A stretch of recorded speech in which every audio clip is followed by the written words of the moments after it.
Hi, I'm Steve Troy, the CEO of Aerofund Financial. 200 short years ago, the United States was a struggling nation dependent on European lenders for loans. With most international transactions settled in gold or silver, developing nations like the U.S. struggled to pay their bills.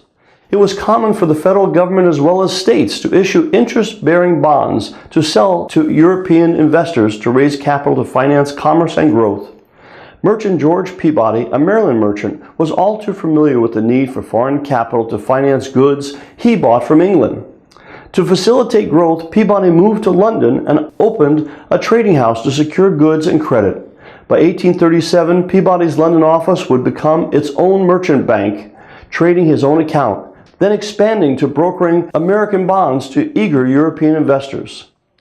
Things were humming along for Peabody, and by 1839 he was the most trusted banker in England.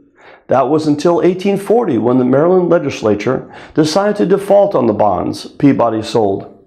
Although not responsible for the bond debt or their default, Peabody was scorned by just being a citizen of a deadbeat country. Seeing his bank and reputation in peril, Peabody boarded a ship and headed to America in hopes of convincing the government to honor its debts. Back in Maryland, he set about rallying support to resume interest payments, but to no avail. At last, in 1845, with the help of another famous banking house, Barings, Peabody was able to create a slush fund to bribe legislators and influence clergy. He even paid reporters to write propaganda articles about why Maryland should resume payment on its bonds. Peabody's efforts were successful, and Maryland agreed to resume payment to the investors. By this time, Peabody had acquired a nice portion of the debt from panicked investors willing to sell at a discount. Peabody, on his return to England, had saved his reputation and his bank, making George Peabody and Company one of the most respected names in banking.